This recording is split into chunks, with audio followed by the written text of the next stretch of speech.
busy show lined up for you today. A lot going on from a political standpoint, nationally, locally. We have a very big speech from Joe Biden tonight, and I would make the argument it's probably the biggest speech of his political career, and he's been around for a long time.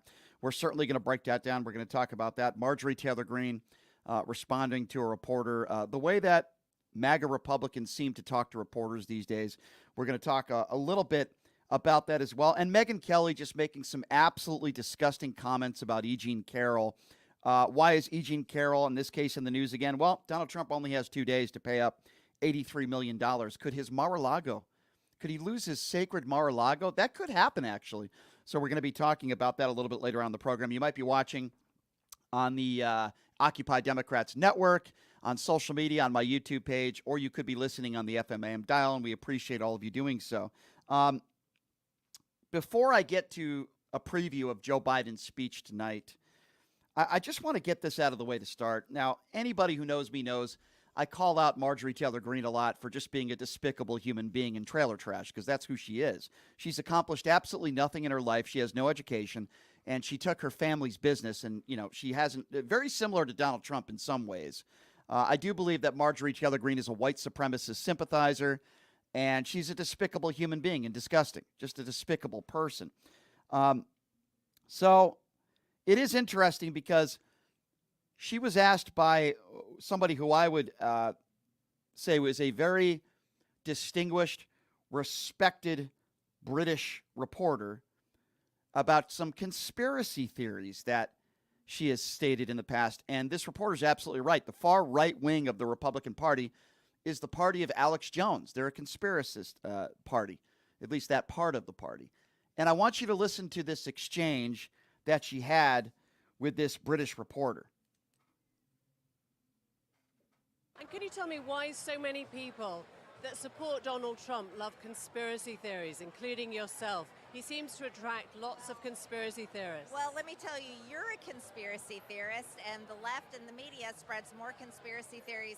We like the truth. We like supporting our Constitution, our freedoms, and America first. So what about Jewish space lasers? Tell us about Jewish space lasers. No, why don't you go talk about Jewish space lasers? And really, why don't you f*** off? How about that? Thanks. Thank you very much. Thank you. So the reporter, who I have a lot of respect for, journalist Emily Matlis is her name. Now, this is not a lie. In fact, on Marjorie Taylor Greene's social media account years back, she liked a tweet and a story about Jewish space lasers and the idea, and it was a QAnon, ridiculous take on the fact that the possibility of there's Jewish people that are pointing Jewish space lasers into forests starting fires in California. Obviously, anybody with an IQ over 10, it's not true. But she liked it. And then when she was questioned on it, because this is the internet, she said, oh, no, it wasn't me. It was one of my interns. She didn't name who the intern was. We never found out who she allegedly said did like this tweet. And there was no information proving that anybody ran her account but herself. So, yes, Marjorie Taylor Greene did liken a story about QAnon claiming that, Jewish people were pointing space lasers into forests. It's a very legitimate question to ask, just as legitimate as it would be when Marjorie says that Trump won the 2020 election. That's a conspiracy theory. You could ask her about that as well. That's where we're at today within the party of the far right, where they'll just tell a reporter to F off. We didn't have this 10 years ago. We didn't have this 6 or 7 years ago, but we have it now. And Marjorie Taylor Greene, three-toe Marjorie, is the same person, keep in mind, that asked for decorum in the House chambers when everybody in her party, including some Republicans, were laughing at her. Have a listen to this.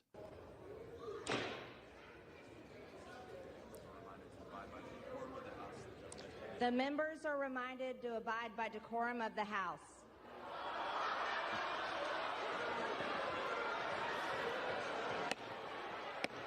Decorum, yeah. Because when you think of the word decorum, the first person you definitely think of is Marjorie Taylor Greene, who has absolutely no decorum. The Jim Jordans, the Lauren Boeberts, the Matt Gaetzes of the world, they have zero decorum. Marjorie Taylor Greene is the person that'll show penis pics of Hunter Biden in the House chambers, and she wants to talk to you about decorum. Lauren Boebert will talk about decorum and her good Christian values when she is literally doing sex acts in public movie theaters. It's ridiculous. It's ridiculous, and it's an embarrassment. And on this day, E. Jean Carroll is trending. Why? Well, Trump now has just a few days in which he has to pay E. Jean Carroll $83 million that he owes her. And if he's unable to pay, there is a possibility that some of the stuff that he owns, because that's what Donald Trump values most in life, right? The objects that he owns will be taken from him.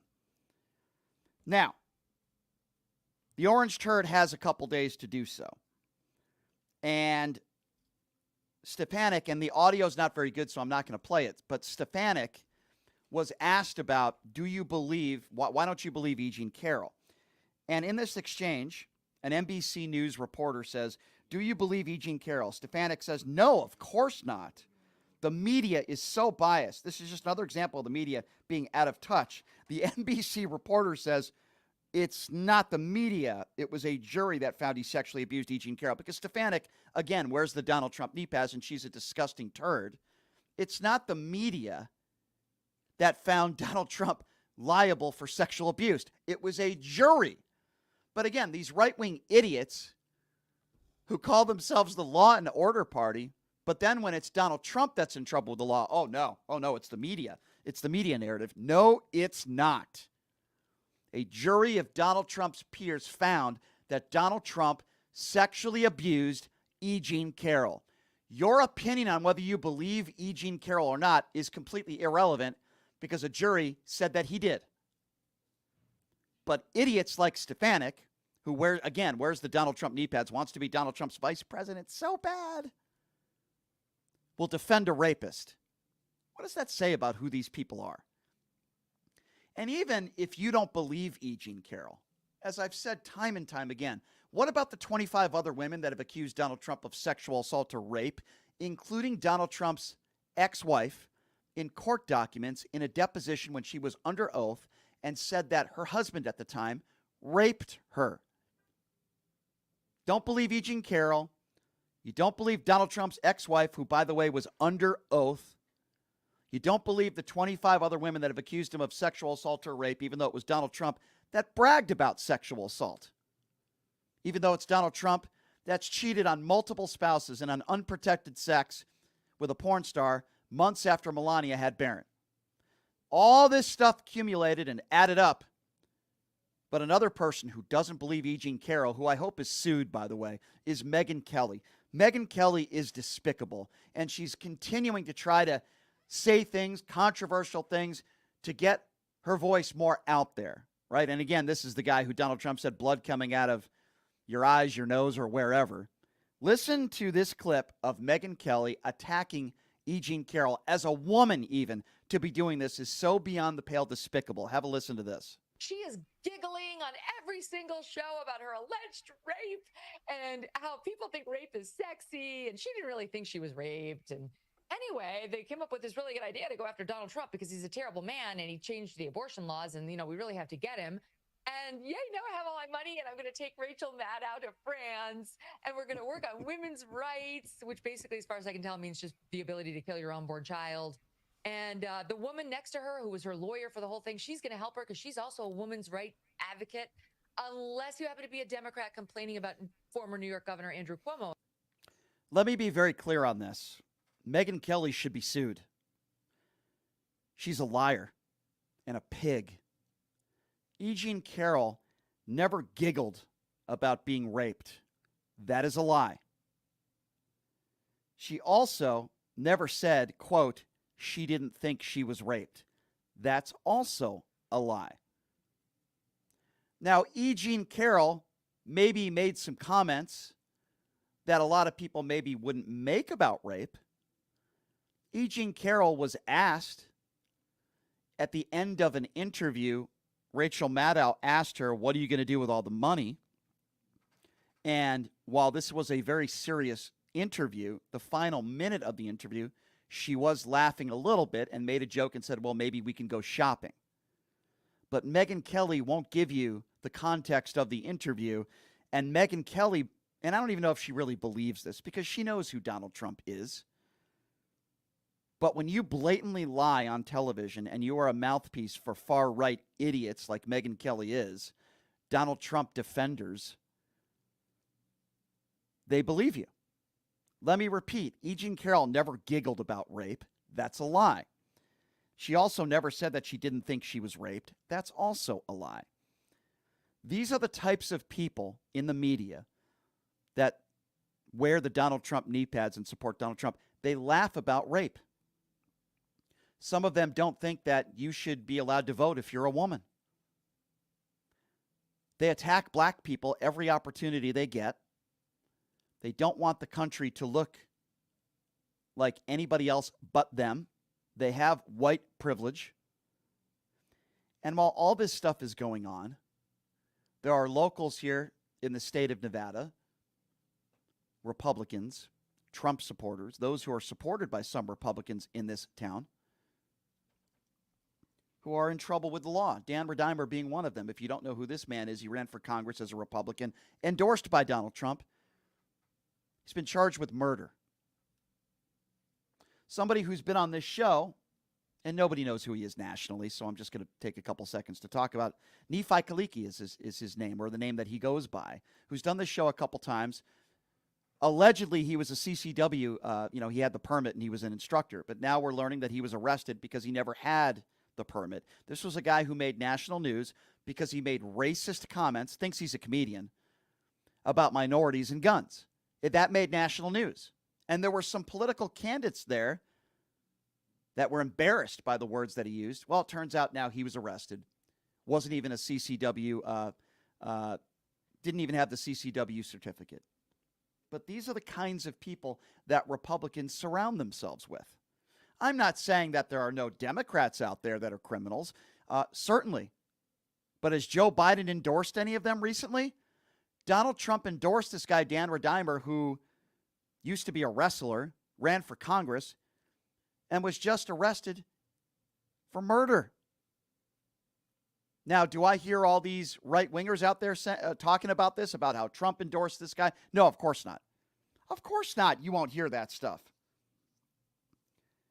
But let's talk about Hunter Biden's penis. That's what these Republicans want to do, right?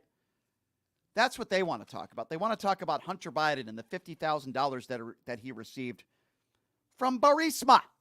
That's what they want to talk about. They want to talk about drag queen reading.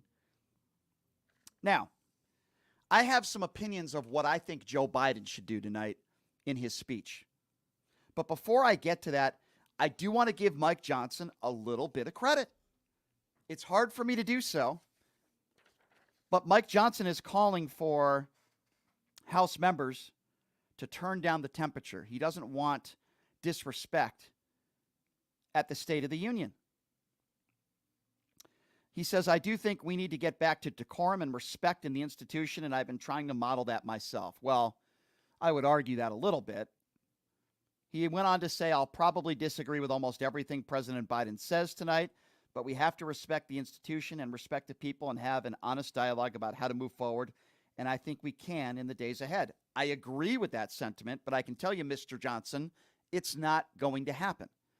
There's going to be some viral, disgusting moments by Republicans, I'm sure of it, when Joe Biden talks about immigration, if he talks about transgenders, if he talks about equality. I guarantee you some of these despicable Republicans on the far right will again show disrespect.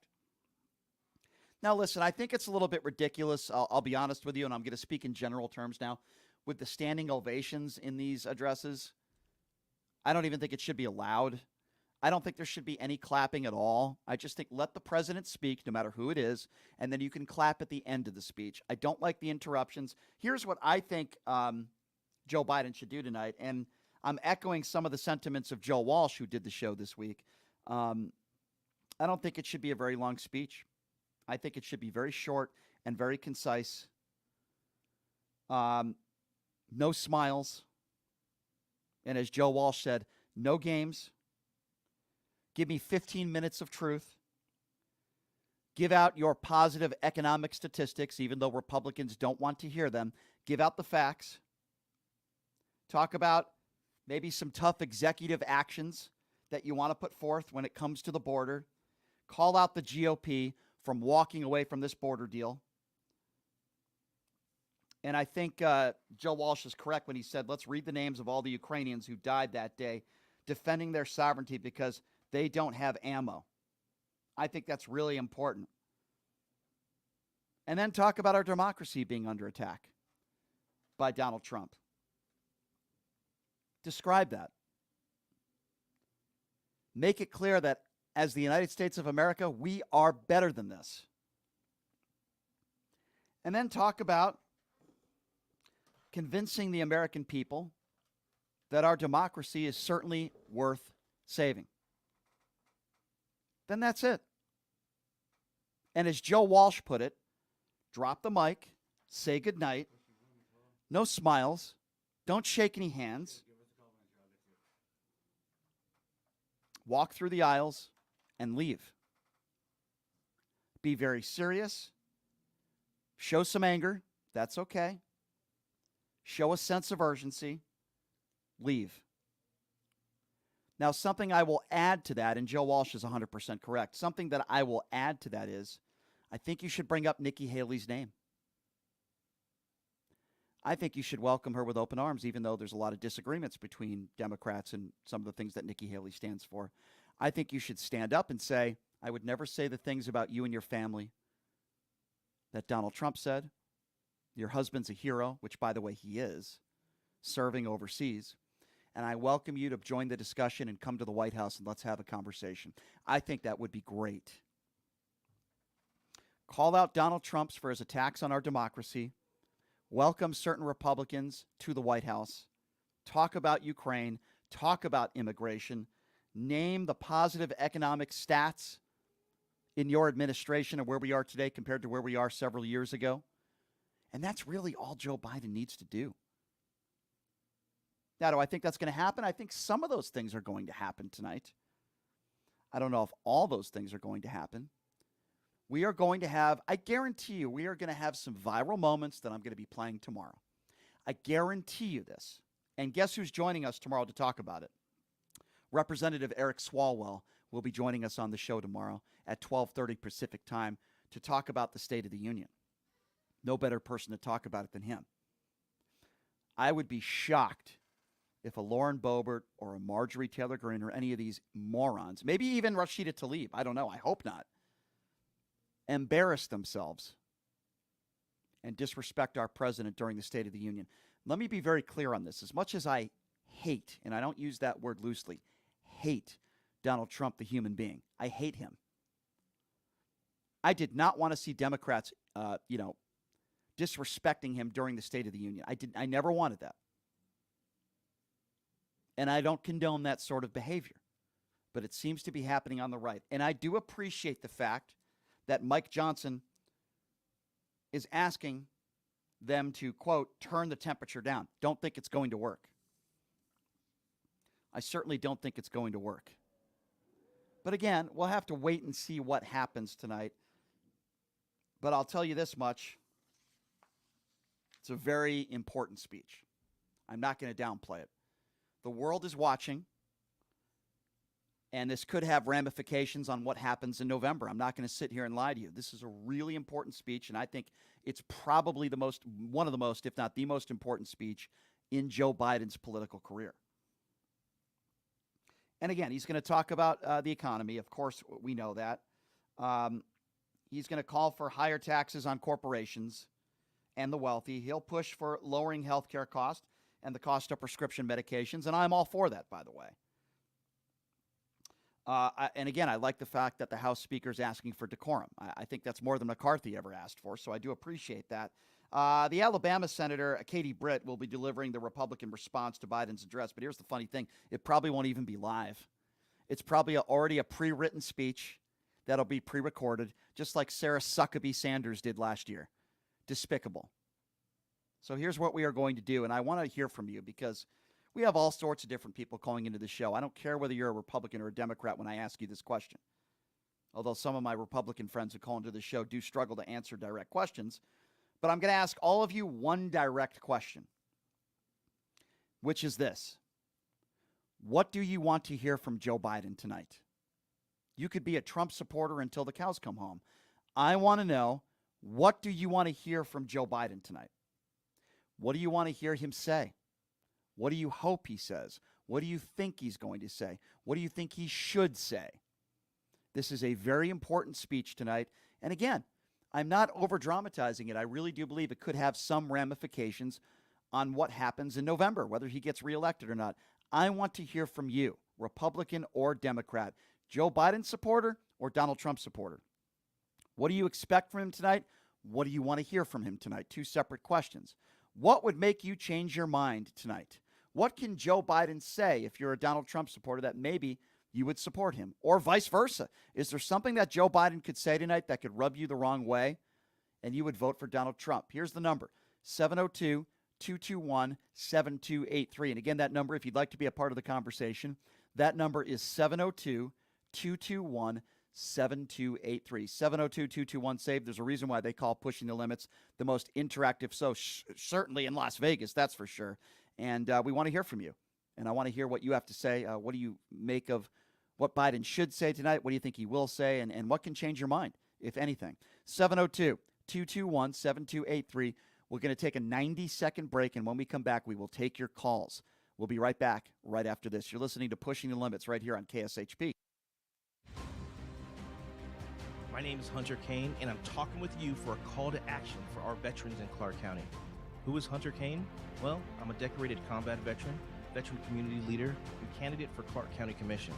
Do you know no veteran has served on the commission in nearly 30 years, which is why our veteran homelessness, unemployment, and suicide rates are out of control. So here's the call to action. June 11th, vote veteran, vote Kane for Clark County.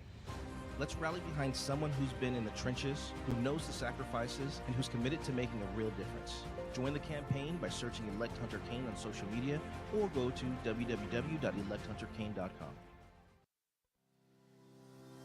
Did you know that 99% of air conditioning issues start with airflow issues? Well, guess what? Pioneer Air has your back. They've been operating for 20 years in the industry within the Las Vegas area, large enough to handle all your air conditioning and heating needs, but small enough to know your first name.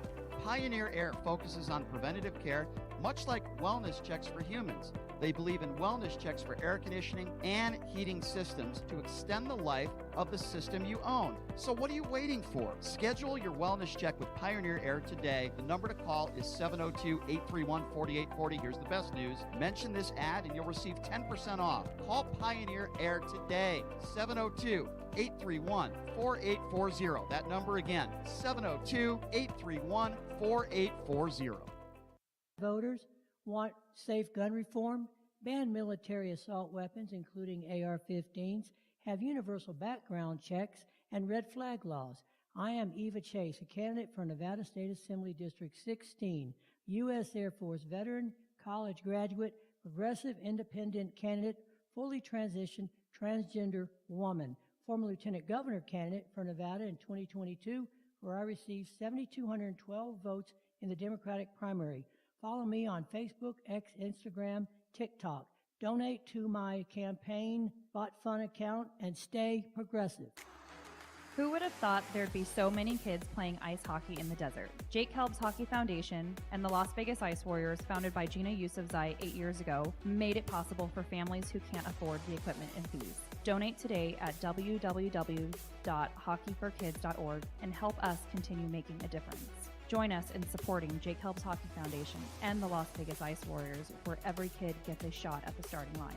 Just a reminder, our website is www.hockeyforkids.org. Buying or selling a home is a huge life event that requires guidance from an expert in the industry and community. My name is Blake Wynn. You may recognize my name as my grandfather was the best governor the state of Nevada has ever had. Growing up in Las Vegas, I've come to know this community intricately. Now, I am raising a family here as well, so I understand all the issues impacting our home and quality of life. As the top realtor for the #1 real estate team at Keller Williams, you can have confidence in my experience, knowledge, and track record. When it comes to buying, selling, or investing in real estate, choose a name you can trust and someone who understands the community you call home. Call Blake Wynn today and experience the difference of a trusted expert. 702-540-3311. 3311. 「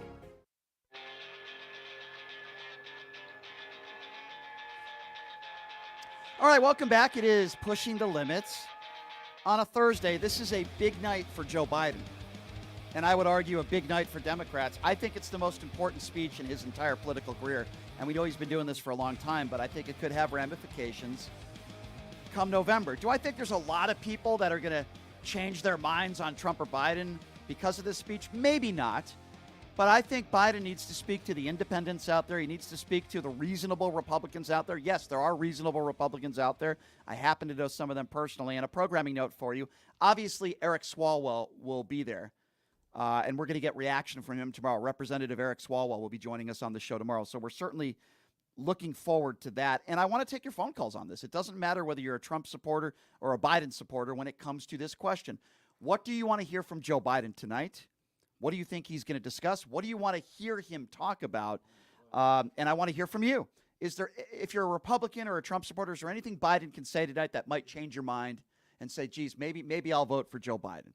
The number to call is 702-221-7283. Right now, our phone lines are jam-packed. They're busy, but keep trying. And when we go to another caller, that's when we have a phone line open, so that's the best time to call in. 702-221-7283. All right, let's start off with Carl. Carl is first up on Pushing the Limits. Hi, Carl. Hey, Brian. How you doing? Doing all right. I hope my call finds you in good health, both physically and mentally. Well, the reason I say mentally is because when you take callers such like Julie, or JD, I don't know how I got to admire you, how you keep your mental abilities going, and you're cool. Well, I try to how you do it. I try to do the best I can. Hey, Carl, what do you want to hear from Joe Biden tonight?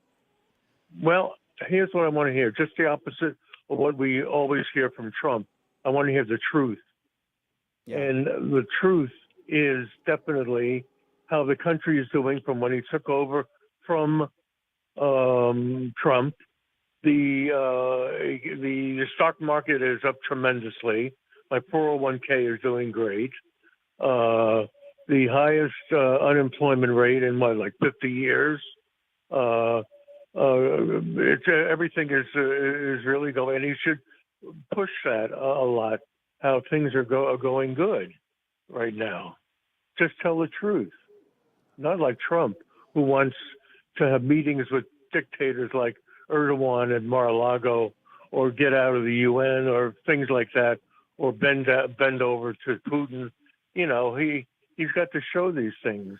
Yeah. And I want I hope Biden he to does. tell the truth. Do you agree with me that this is arguably the biggest speech in Joe Biden's career?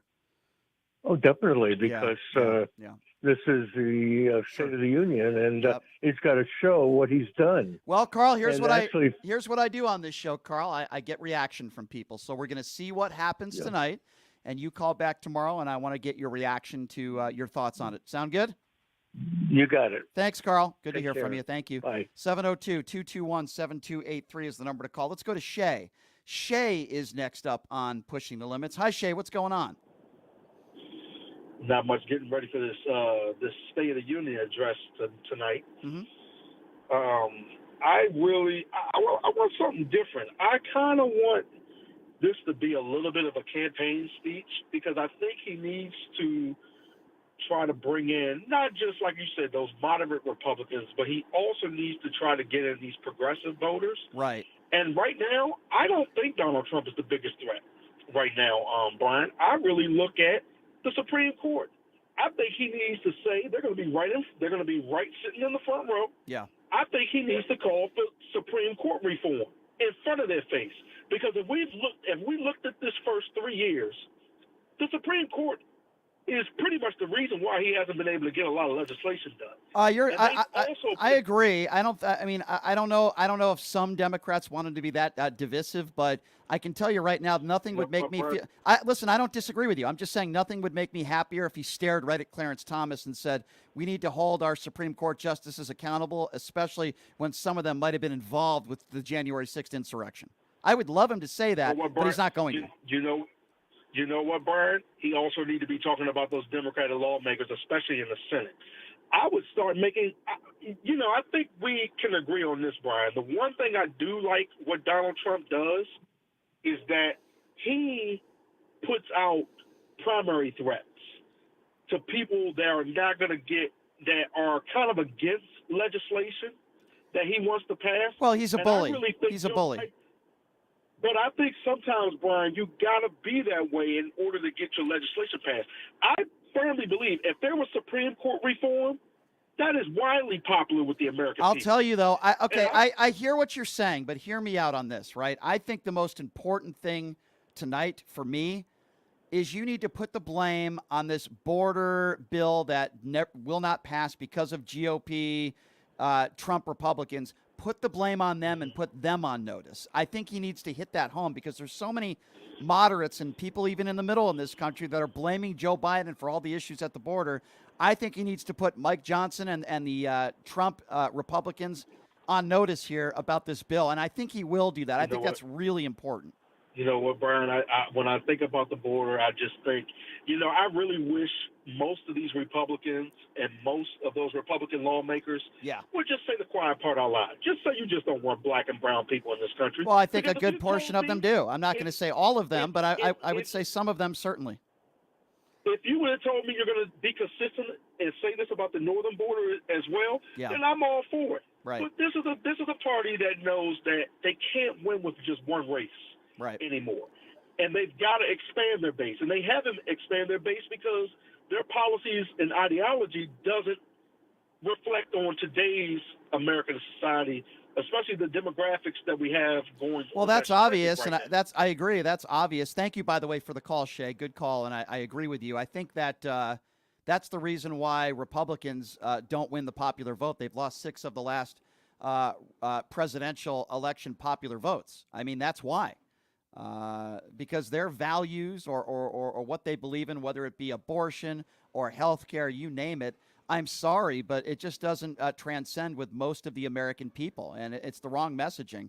And I appreciate the call, Shay. Thank you so much. 702-221-7283 is the number to call. Again, 702-221-7283. Boy, I try not to censor people, so I'll allow Julie her time. Go ahead, Julie.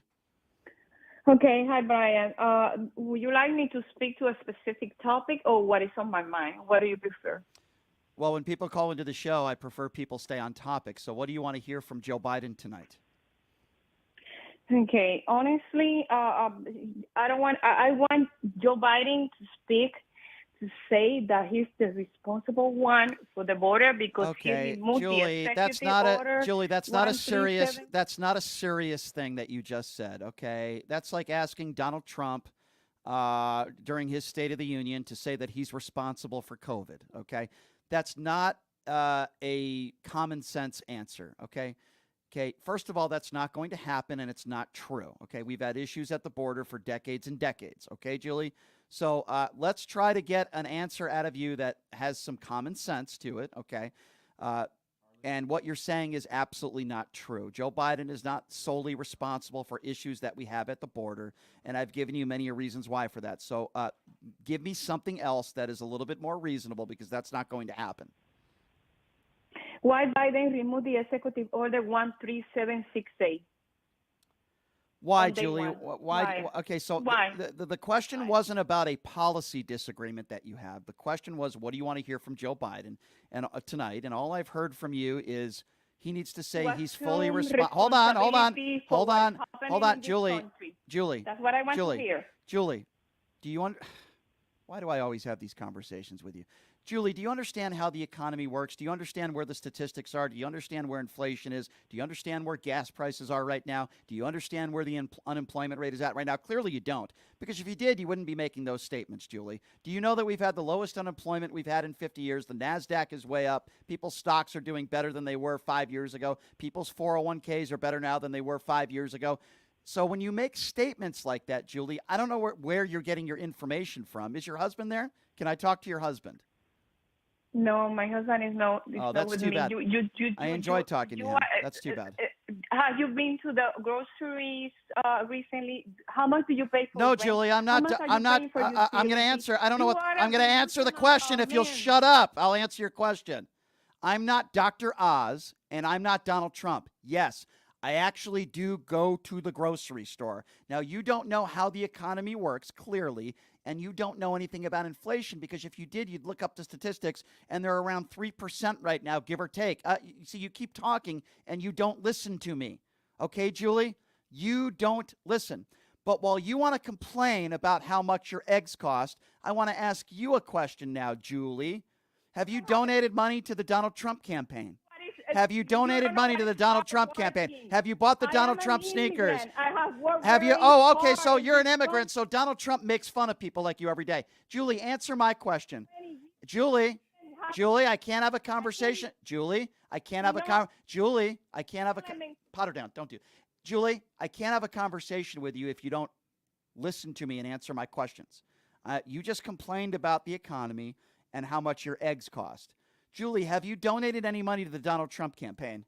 No, Yes or no? you are talking. All right, let her go. Julie, if you're not going to listen to me and answer any of my questions, then you could have a nice day. I guess I'm censoring you. You could call the censoring police.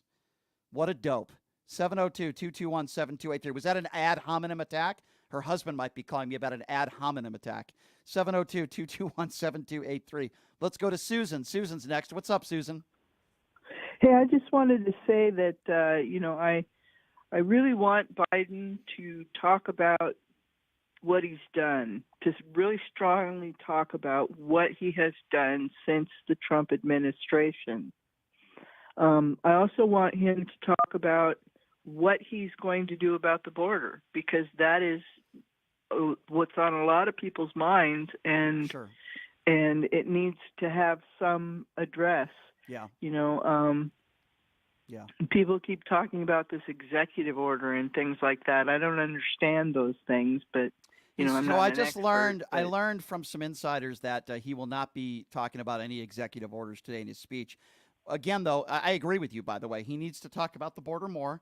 But what he needs to do is he needs to flip the page and turn it on the Republicans, because they seem to be blaming him for everything, just like a Julie calls in and blames Joe Biden for all the issues at the border. Yeah. Completely uneducated and not understanding of, we've had these issues at the border for decades and decades and decades. But what I want to do is I want him to emphasize about this border deal, where MAGA Republicans and Democrats got to the table and they put forth a comprehensive bill, the biggest bill ever when it comes to the border since I've been alive, and how House Republicans like Mike Johnson, the House Speaker, said, when it hits my desk, it's dead on arrival. He needs to hit that home and explain to some of the American people that might be unaware that he put in the work, this bipartisan deal. Yeah. It's not perfect. Exactly. But it's something. It's a start. And it's those that are in the far right of the party that don't want Joe Biden to succeed. Hence, they don't want America to succeed. And they say Democrats are the ones that hate America. Well, what would you say about the far right MAGA Republicans? Donald Trump is the one who said he wanted the economy to blow up in shambles. He said that last month.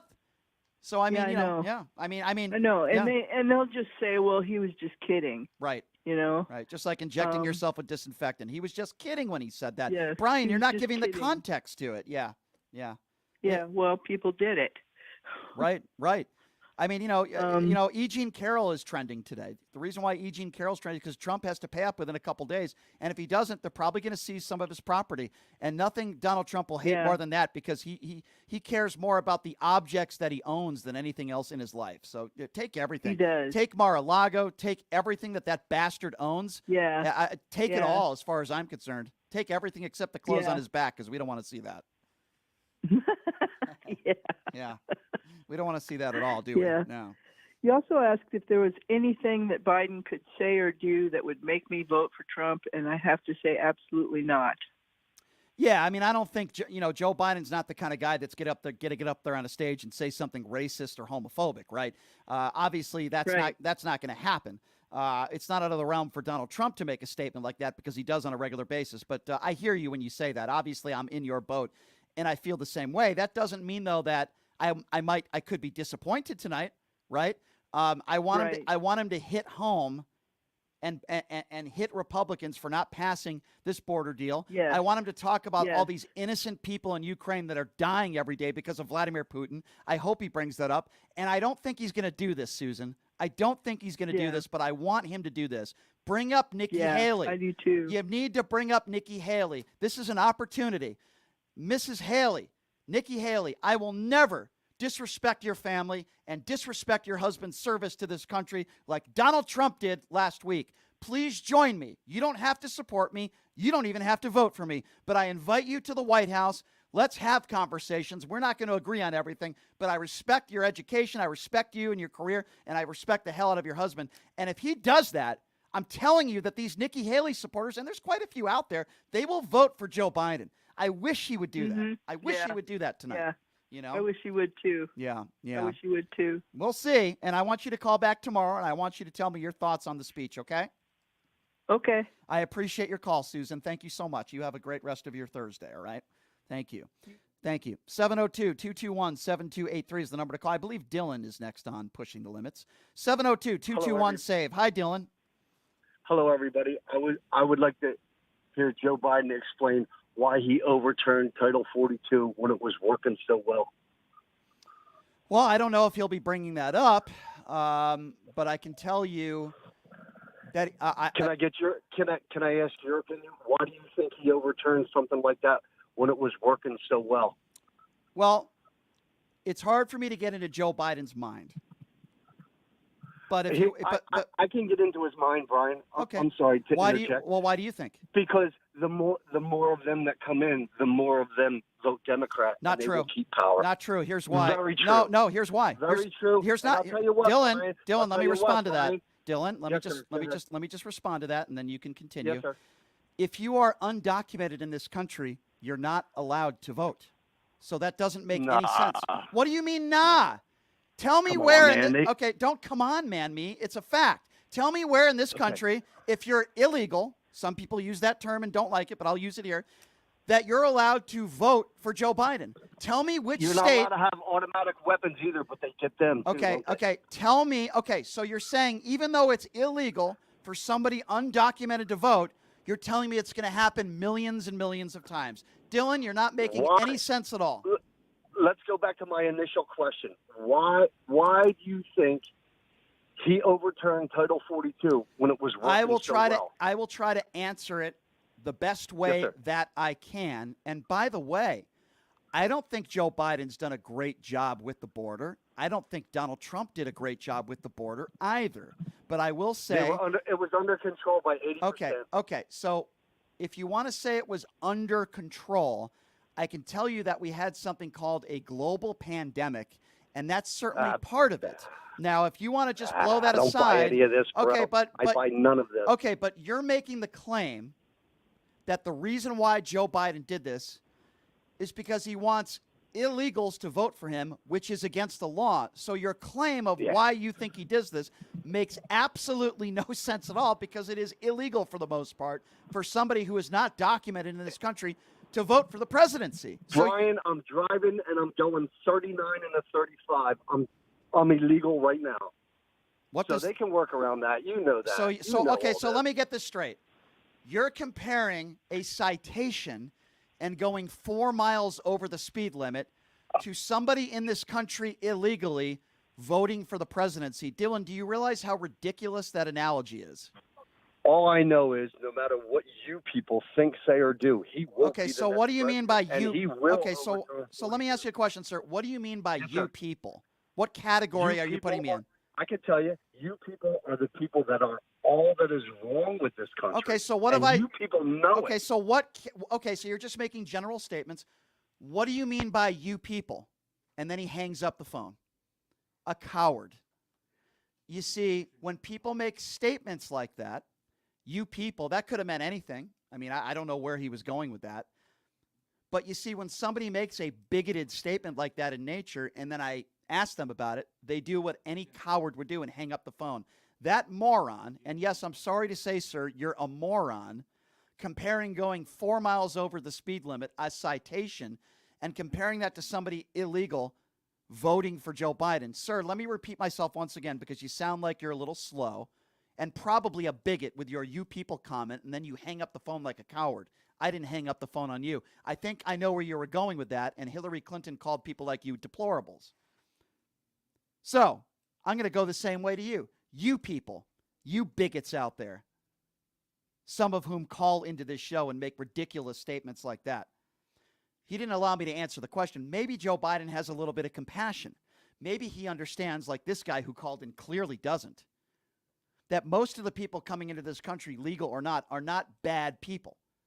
But if you listen to right-wingers out there, you people, I'll use your terminology, make the case that these people coming into this country illegally, they're going to rape your kids, they're going to kill you, they're all murderers. Now, there is a small percentage of these people that are not good people. I don't want them in this country. But the overwhelming majority of these people are not bad people. They're good people that are seeking asylum. These are people that want better lives for their families, their kids, their next generations. You people are the ones that have a problem with bird for brains like you MAGA supporters out there, who are morons that think Joe Biden wants the borders open so more illegals could vote for him. Hey, jackass, it's illegal. If you're undocumented, you're not allowed to vote, you dumbass. How could I have a conversation with you when that's your whole premise to the conversation? Oh, Joe Biden wants all these illegals to vote for him. It's illegal, dumbass. 702-221-7283 is the number to call. You people, man, you people are so stupid, you people. Let's go to Arlene. Arlene is next on Pushing the Limits. Hi, Arlene. Well, hi, and I'm glad I'm next because I'm one of them. Oh. I'm a them. I'm an other. I'm a Latina. I'm a grandma Latina so I'm one of them, whatever that means. Yeah. I'll say about Joe Biden in a minute, but about this, when I hear someone say them or others, then you know exactly where they're coming from, and so you gotta kind of tailor your listening and conversation to the them. But what I would like from Mr. President Joe Biden, and let me just preface, I have been a Democrat since my first vote of Robert F. Kennedy that I had the pleasure of meeting hours before his murder. So I'm a lifelong Democrat. Hold on, can we go back to that before we move on? Sure. That's incredible. So you met Robert. That's how old I am. You met Robert. God bless you. So you met Robert F. Kennedy hours before he was shot and killed. That's correct. Wow, how spooky is that? That's terrible. Wow, that's well, wild. we were pretty shook up when we found out. We got in our car because I lived in Los Angeles and I was actually born and raised very close to the Ambassador Hotel. Yeah. We got in the car and, rushed to the hospital. I mean, we knew where we were going, that kind of thing. And it's stuck with me. I mean, I've been very lucky. I worked a little bit with Cesar Chavez, so I'm a Democrat. Oh, wow. So what do you make of his son, who's I'm not a big fan of Robert F. Kennedy Jr. Obviously, Robert F. Kennedy, I think he would have been a phenomenal president. I'm not a big fan. I believe so. I'm not a big fan of his son, who is a conspiracy theorist, and I'm not on board with what he's trying to do. What do you make of his son? Well, I'm kind of handcuffing him to Trumpster. Yeah. I think that there they go. They're a pair of salt shakers, if you will. Right. Right. So and I know his family is, according to what they're saying, is they're very disappointed and even worse. Kind of have even worse. A lot of his family members have endorsed Joe Biden. So that says all you need to know about Robert F. Kennedy. So let me ask you this: what do you want to hear from Joe Biden tonight? Well, he's not a bully, so what I want to hear, he's not going to say. He's not going to say, listen, all you knuckleheads, the country is at stake. Yeah. We need to get together and stop, and continue with democracy. Yeah. That's number one. But he's not going to say that because they would say, oh, he sounds like a bully. He's going against us. He's not going to say anything against the Supreme Court, which everyone knows, some of them might not even show up because I got to tell you, like I agree with you, but I got to tell you something. While we want decorum and we want the president to show class, and I think Joe Biden and his wife are a good example of that, you got to go low tonight a little bit. I'm not saying the whole speech has to be going after Republicans and the whole speech has to be negative, but he has to convey to the American people what lunatics people are on the far right. They want to take a woman's health care away, right? They want to talk attacks on our transgender community, attacks on the gay community. He has to set the record straight with how radical some of these people on the far right are, and you have to take shots at Donald Trump. You don't want to talk about his legal problems. I guess that's one thing, but No, I would like no, him to bring yeah. up January 6th, and I would like him Yeah, to look at the Republicans in the eye and repeat what Kevin McCarthy said hours after January 6th, that Donald Trump bears responsibility. I think we need him as a country to do that, to remind some of these people what it was like when Trump was president. Exactly. Somehow they have a lapse in memory. They have a lapse in memory, and we actually, yes, you're right. I think that he needs to get up. I think he also needs to say, in a lot of these, which of course across the country, but in red states, people are suffering because they don't have a higher minimum wage. Right. If a dozen eggs is $5 and you make $7.25, right, how are you going to buy a dozen eggs? Hey, listen, you have to put gas in the car. I agree with you, and that has to be the other part of the speech tonight. There's several big points, and that's another one, which is inflation. And again, Republicans some of them either don't know this or they don't want to talk about it. They're just morons when it comes to this, when it comes to the economy, the Julies of the world. They don't want to talk about the facts. The fact of the matter is that inflation was in the double digits several years ago. It's now down to 3%. We have the lowest unemployment rate we've had in 50 years. Job growth way up. Manufacturing jobs way up. The NASDAQ way up. Everything has been turning in the right direction since the horrible economy that Donald Trump left Joe Biden in this country. But Republicans don't want facts. Joe Biden needs to show the stats, give out the facts, and I know he'll say, listen, I need 4 more years to finish the job. But he needs to show the facts, the stats when it comes to the economy. If you listen to these right-wing, idiot, conservative talk show hosts, they'll make it sound like Joe Biden has ruined the country, but they'll never give any reasons why. They won't give actual statistics and facts about the economy because they're idiots. That's why, and that drives me nuts. Joe Biden needs to give out the facts. Well, they give out statistics, but I don't know where they're getting them. Just like Alex Jones, what's probably. Her name? Alex Jones. They probably get right, it. They get it from Alex Jones. They get it from Candace Owens. They get it from Michael Flynn. They get it from the My Pillow idiot. That's where they get their information from. I think, if I may, just one last point. I think that on Tuesday, when Donald Trump was allowed to say, "Oh, I won, yeah, biggest this and that," and whatever he said. I think that the White House should have had, or his team, his campaign team, because it was about voting, had Joe Biden come out there and say, look, we have a great economy. We have he should have put out a rebuttal, in a sense, to what Trump was allowed to say. And personally, I think that was a big miss. I think it was a big miss. I hear where you're coming from there, no doubt. But let's hope that Joe Biden delivers tonight, and call back tomorrow, and I want to hear your thoughts on it. Okay. Well, have a great Thursday, and don't let Julie call you. Where are you calling from, by the way? I live right outside of Los Angeles. I live in Whittier. Oh, okay, good. Well, God bless you. Thank you for the call. I appreciate you, and then look forward to talking soon. Thank you so much. All righty. Have a great day. You too. 702-221-7283. And again, that number to call if you want to be a part of the conversation, 702-221-SAVE. Let's go to Cynthia. 7283. And again, that number. Cynthia is next up on Pushing the Limit. Cynthia, turn down your radio because we're on a little bit of a delay, because some of my MAGA friends out there do like to swear from time to time. So please turn down your radio because we're on a little bit of a delay. Cynthia, are you there? Cynthia? Cynthia? Okay, it's turned down. There you go. All right. Hi, Cynthia. Thanks for calling in. What's on your mind? Hi. Actually, I just wanted to address these people that keep saying there are illegal voters. I just worked as an election assistant this last Tuesday, actually Saturday, Sunday, Monday, and Tuesday, because the polls were open.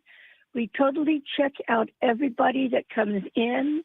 We check their name, their birth date, their citizenship status. Right. We compare to their signatures that we have on file to make sure that they are registered to vote. Sure. So there's no way that people are coming in that are voting illegally. And I just wanted to say, this is not true. Cynthia, now I know that. And by the way, thank you for what you do. And thank you for sharing that with us. But idiots like Dylan, who are MAGA supporters, who drive the gravy train of, the election was stolen and all these illegal votes, and they want illegals in the country so that they can vote. Now, I know that's absurd. Dylan is obviously not smart enough to understand that.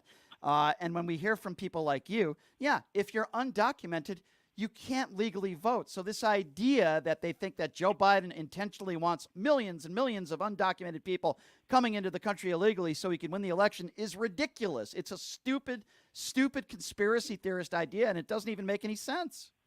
No, it doesn't. Yeah. Again, how do you make sense of a person who compares driving 4 miles over the speed limit to somebody coming into the country illegally and then illegally voting? I mean, it's like one has nothing to do with the other, and it's so absurd. I can't. Yes, it is. How do you talk to somebody like that, right? And for somebody like yourself that works, as in a way as a public servant, as helping in elections, when you hear Donald Trump continue to say that he won the 2020 election, what goes through your mind? I think these people are insane. Yeah. Well, that's a nice way of putting it. Yeah, you're right. They are. And what do you make of a guy like a Rudy Giuliani? If you remember that defamation lawsuit, 2 lovely women who do what you do, and he defamed them and lied about them and said that they helped, Donald Trump lose the election. And what do you make of these people that still double down on these conspiracy theorists and lies and defamation? I find it really, really sad. And I was a police dispatcher. I was in the U.S. Army, and wow. I worked as a civilian for the Navy for 28 years. And every day when we were working at the elections, we had to take an oath to support our country, our Constitution, and the Constitution of the state we were in. So I just don't understand how these people can say the things they say. And I think, are they really, Americans? It makes me sad, really. It makes me sad. The best answer I can give you is it's pure stupidity. And thank you so much for your service. You sound like a wonderful lady and a hero. And I thank God that there are people like you out there, and keep it up. And I really appreciate you for calling in and sharing that with us. Okay. You. Thank you for your service. And thank you very much. You have a fantastic day. Thank you so much. There's a wonderful lady who served this country honorably. She's a hero. And now she helps us with elections. And these are the types of people that Donald Trump is calling losers and suckers. These are the types of people that Rudy Giuliani is defaming because they're despicable. They're despicable people. That's who they are. And they're cowards. 702-221-7283 is the number to call if you'd like to be a part of the conversation. Let's go to Edward. Edward is next up on Pushing the Limits. Hello, Edward. I'd like to clarify something if I could. Okay. November 7th, illegals can vote in local and state elections in 11 states. Got you. So illegals. Thank you. So are you going to stay on the line, or are you just going to? No, I just gave you a fact to you. Okay. So can we have a conversation, or are you going to hang up the phone? No. What else is there to say? Go ahead. Okay. Well, thank you. I think there's a lot else to say. So are you making the case, sir, that if you are undocumented, illegals in this country are legally allowed to vote in the presidential election with no, you don't ask for name, where you're from, any of that stuff, social security number? Is that what you are claiming in this bill? Because I know exactly what you're talking about, but I actually think you did a Google search and you actually didn't do your homework on what they have to show. Get the Biden wax out of your ear. I said local and state elections. Okay, dumbass. so, sir, are we talking about local and state elections, dumbass, or are we talking about the presidential? That's what I said, dumbass. Okay, pot him down. Okay, so you can continue to try to insult me, sir, but you see, we were talking about, when Dylan called in, we weren't talking about local and state elections. You see, sir, get the Trump wax out of your ears. You see, sir, when somebody calls into a radio show, they're usually on topic. The topic wasn't local and state elections. The topic was the presidential election. And you see, Dylan, who probably has about an IQ similar to yours, made the case that Joe Biden and what he's done at the border, or what some people would say lack of what he's done at the border, because he wants people to come in illegally so they can vote for him. And the case that I made was, it is illegal in this country for somebody who is undocumented to vote for Joe Biden. Now, sir, let me ask you a question now. If you could refrain from, as Julie's husband would say, ad hominem attacks. Is there anybody in this country, sir, that is illegal that will be able to vote for Joe Biden in November? Because that's what we were talking about, sir. Can you please answer that question for me, sir? I'll answer the question as you never tell the whole truth. Okay, so, sir, I never tell the whole truth. I'm going to repeat the statement one more time, and you tell me where I'm wrong.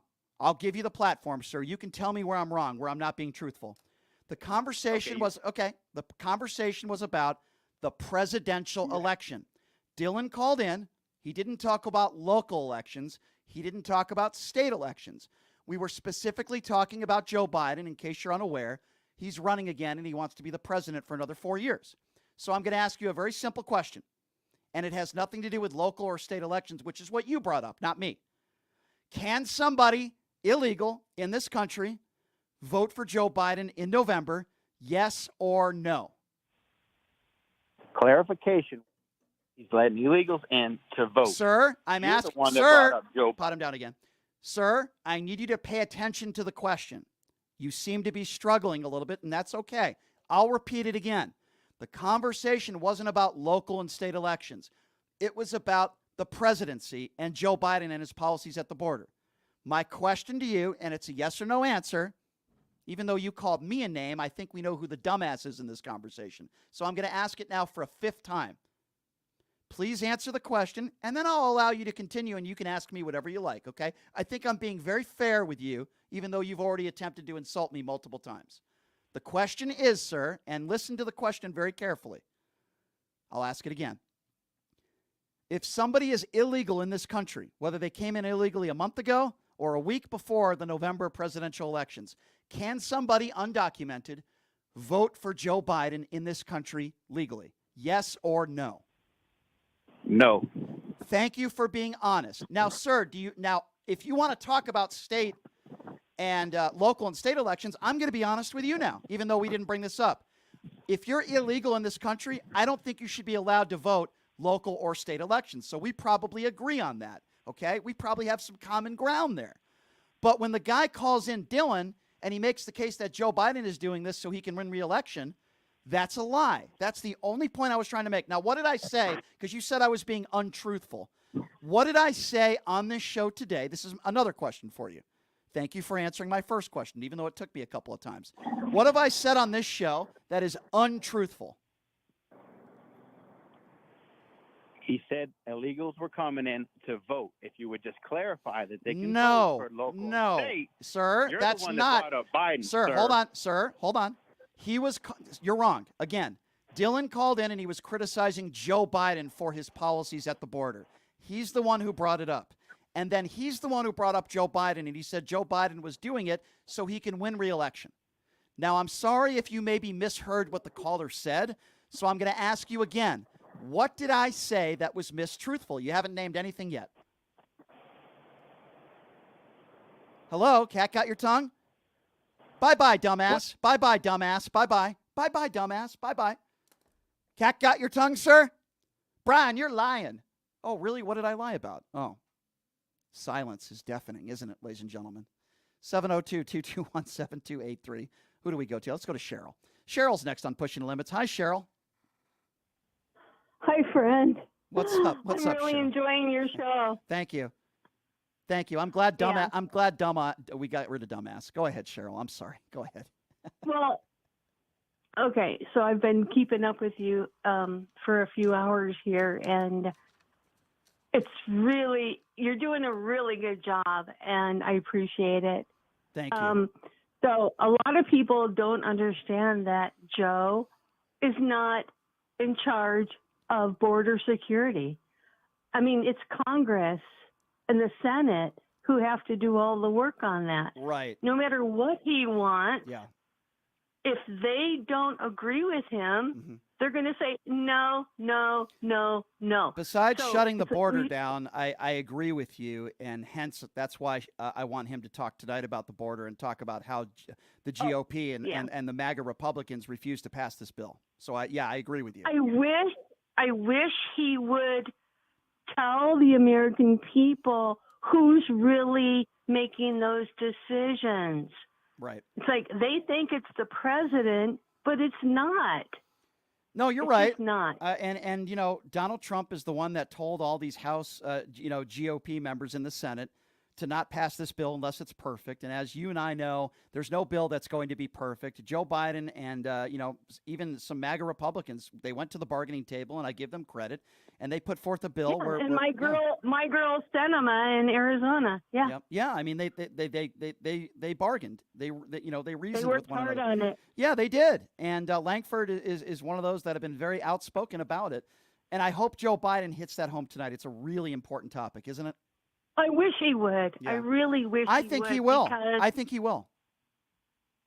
golly, he's got so many good people on his side, and it's another case like the Obama years where they were Right. just blocking him. Gun control, health care, everything. How many lives? yes. How many lives has Obamacare? How many lives has that impacted and saved? And yet, Republicans, we don't want Obamacare. Oh, really? Where's your replacement plan? Oh, it's coming.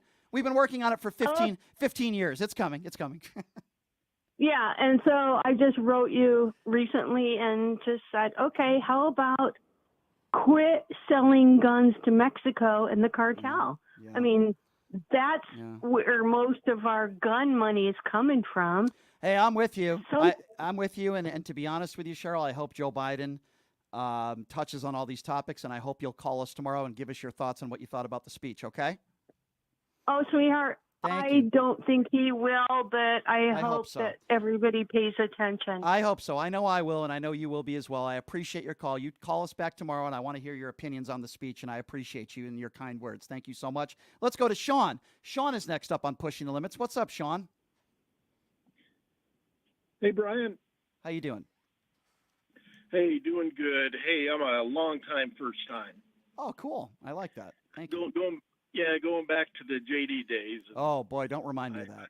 Don't remind me of that. JD was a stud. I like that guy. Okay. Well, you're entitled to your opinions. Go ahead. Hey, the thing that I'd like to bring up, and you're talking about memory and back to the Trump days. Yep. Back in the Trump days, we weren't in two wars or involved in two wars.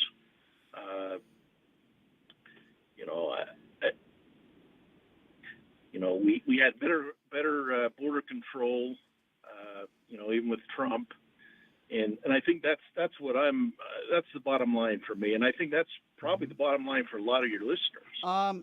I would respectfully disagree with you. I noticed, though, you didn't mention it, something called a global pandemic where over 1 million people in this country died. Would you give Donald Trump credit for that as well?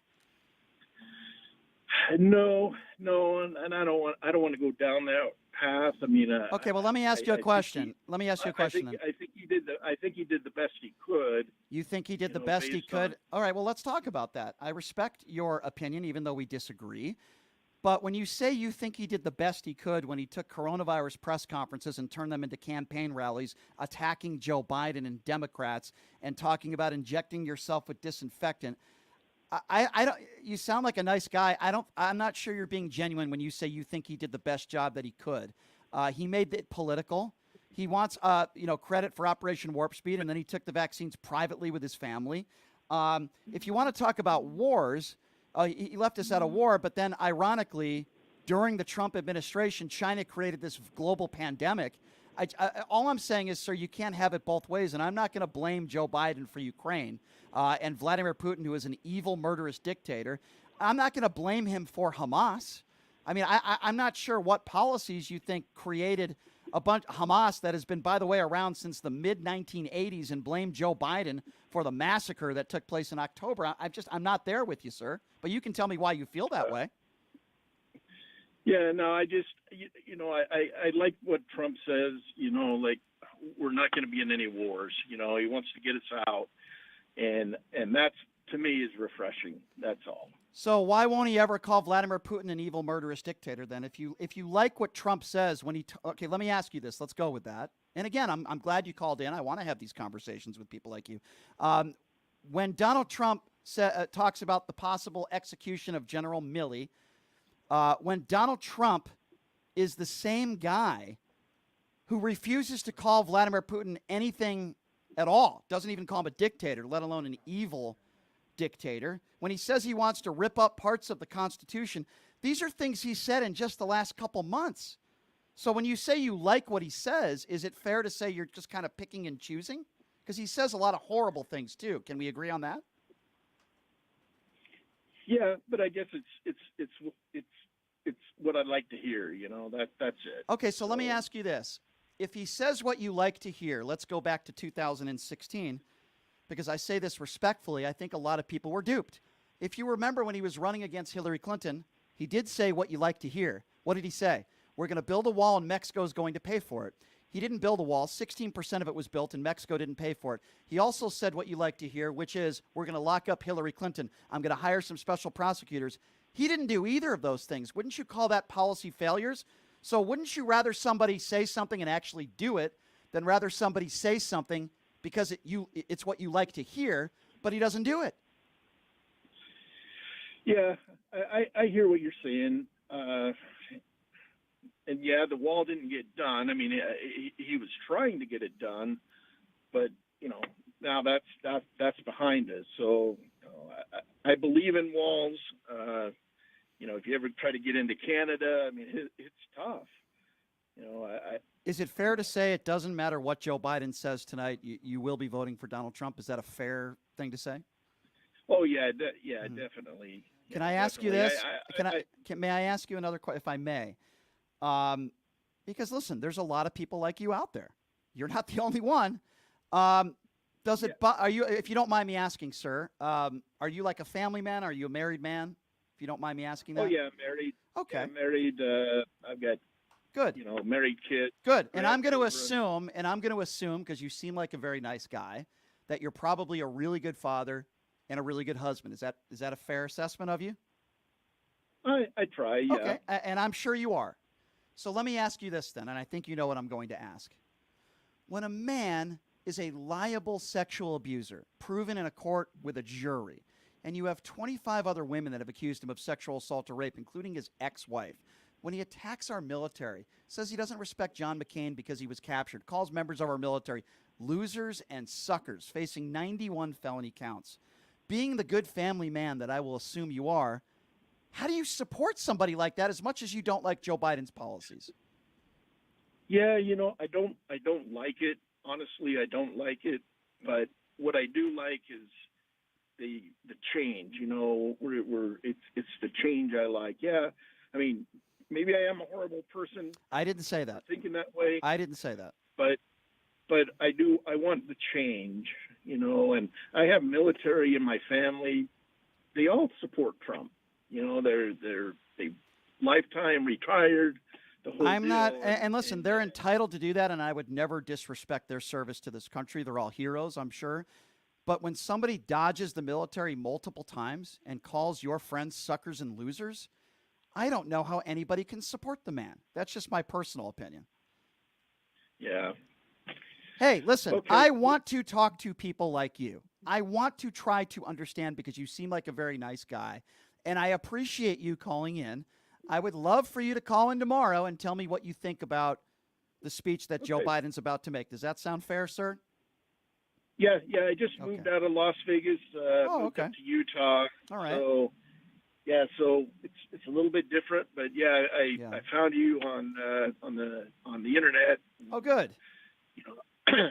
Don't like don't the banter. Well, listen.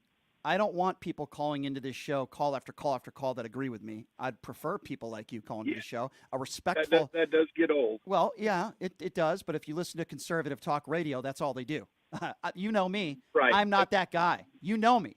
I'm not that guy. If you've been listening to me for a long time, I want people. Listen, it's great when people support what I do and they agree with me. That's fine. But I also want a mix of people that disagree. And I appreciate you calling in. And you're welcome to call in anytime. Okay, sir? All right. Thanks, Thank Brian. you. Thank you. You take care. All right. I know we have people on hold. I promise I'll get to your calls when we come back. But coming up next, boy, I have a lot of questions to get to with this guy. His name is Hunter Kane, and he is running for office in the great state of Nevada. And I cannot wait to talk to him about so many things on the agenda that are happening in the news cycle, and some involving race as well. Hunter's going to be joining us next on the show. We'll take a quick break. We'll be back right after this. Pushing the Limits right here at KSHP. Did you know that 99% of air conditioning issues start with airflow issues? Well, guess what?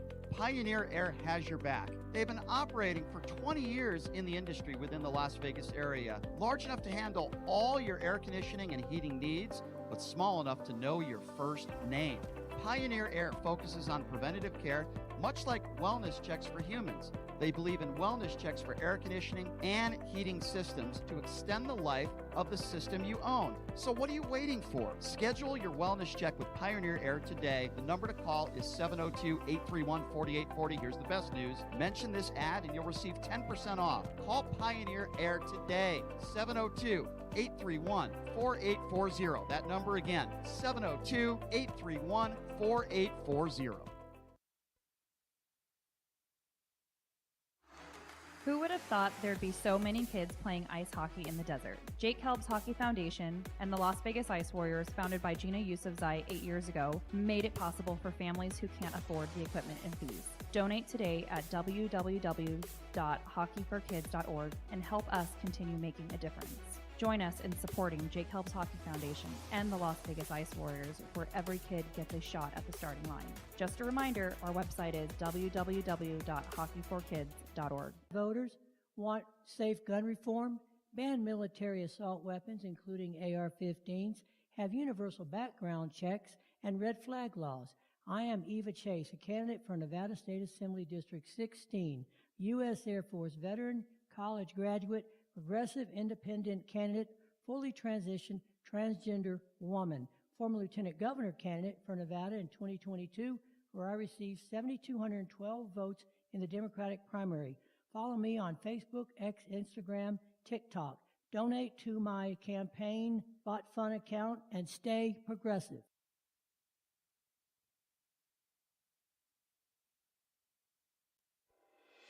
Buying or selling a home is a huge life event that requires guidance from an expert in the industry and community. My name is Blake Wynn. You may recognize my name as my grandfather was the best governor the state of Nevada has ever had. Growing up in Las Vegas, I've come to know this community intricately. Now, I am raising a family here as well, so I understand all the issues impacting our home and quality of life. As the top realtor for the #1 real estate team at Keller Williams, you can have confidence in my experience, knowledge, and track record. When it comes to buying, selling, or investing in real estate, choose a name you can trust and someone who understands the community you call home. Call Blake Wynn today and experience the difference of a trusted expert. 702-540-3311. My name is Hunter Kane, and I'm talking with you for a call to action for our veterans in Clark County. Who is Hunter Kane? Well, I'm a decorated combat veteran community leader, and candidate for Clark County Commission. Do you know no veteran has served on the commission in nearly 30 years, which is why our veteran homelessness, unemployment, and suicide rates are out of control. So here's the call to action. June 11th, vote veteran, vote Kane for Clark County. Let's rally behind someone who's been in the trenches, who knows the sacrifices, and who's committed to making a real difference. Join the campaign by searching Elect Hunter Kane on social media or go to www.electhunterkane.com.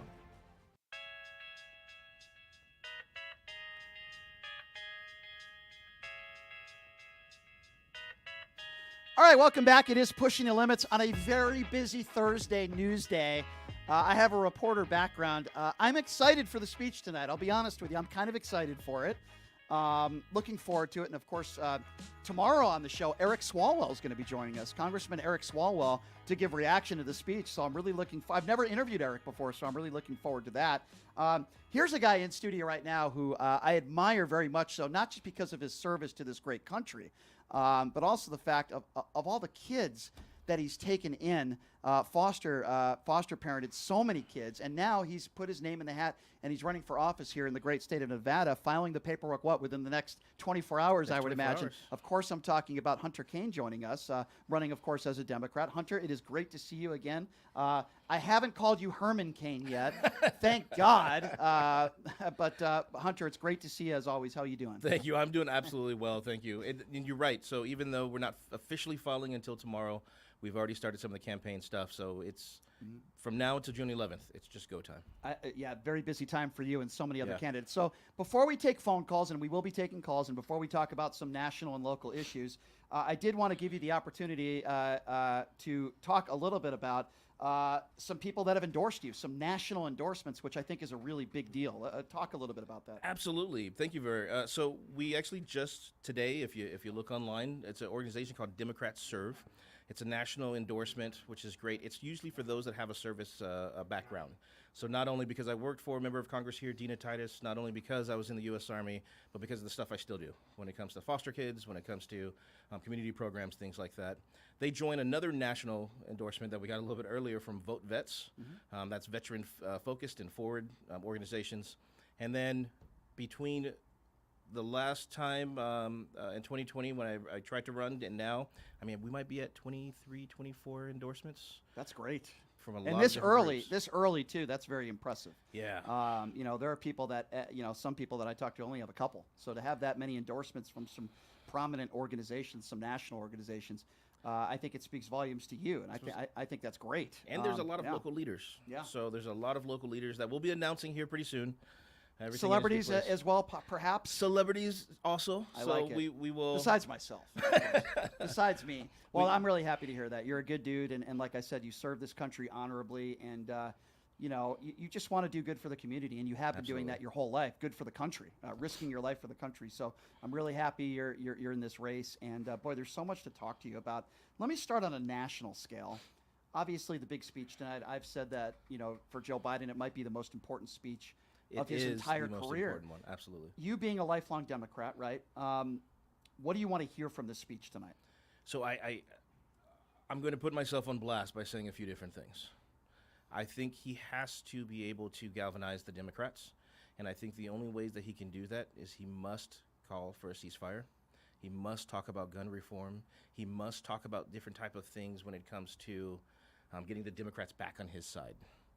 My biggest fear right now is that Trump wins this year, not because he gets overwhelming support, but it's because a lot of people sit home for Joe Biden. When we need Joe Biden, if for no other reason, Supreme Court justices, if for no other reason, control of the Senate, control of all these different type of things, we need a Joe Biden back in there again. Yeah, I certainly agree with you. They need to get out and they need to vote. There's no question about that. You know, I was looking at a story of a local Republican Party, not in this state, but in another state. I don't know if you saw this story. It's a picture of Donald Trump and superimposed a bunch of black people that are around Donald Trump. I don't know if you saw this story. And we learned the Republican Party in that state made this fake picture of a bunch of black people comforting Donald Trump, and we learned that it was a fake picture. That's how desperate they are for the black vote, right? Wasn't he just also at a conference where he was speaking? Yes. And then I think someone flashed slightly over, and there were no black people in there.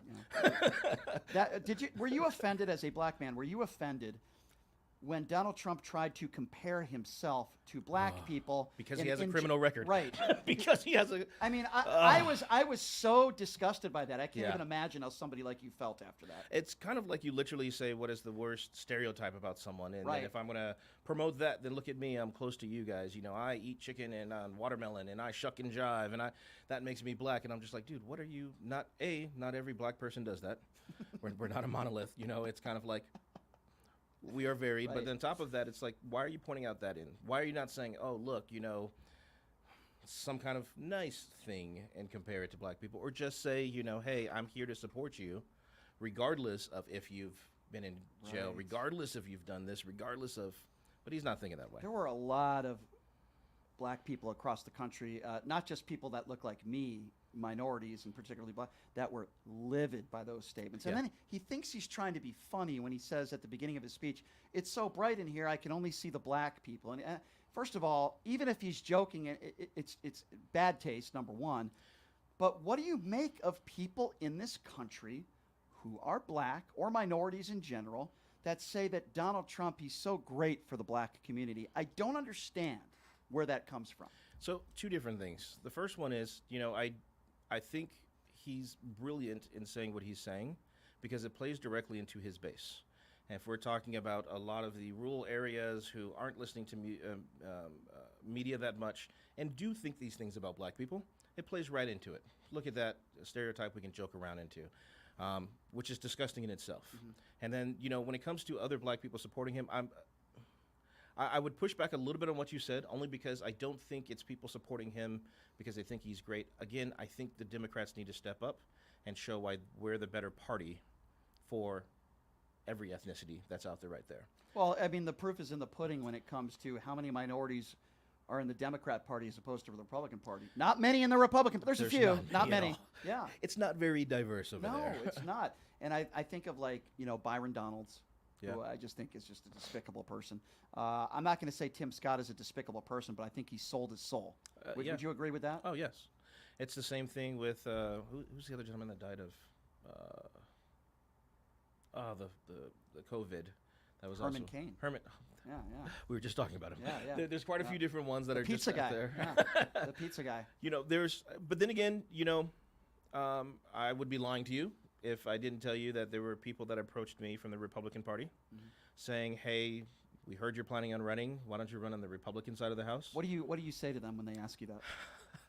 Number one, it's not the fun side. The Democrats are where the fun is. It's like on the Republican side, you have to hate something or be scared of something or be fearful of something. You can't just be like, hey, let me grow and produce. So I'm like, that's Democrats and Republicans. And then on top of that, it's just kind of like, you want me to come in to be your token black guy.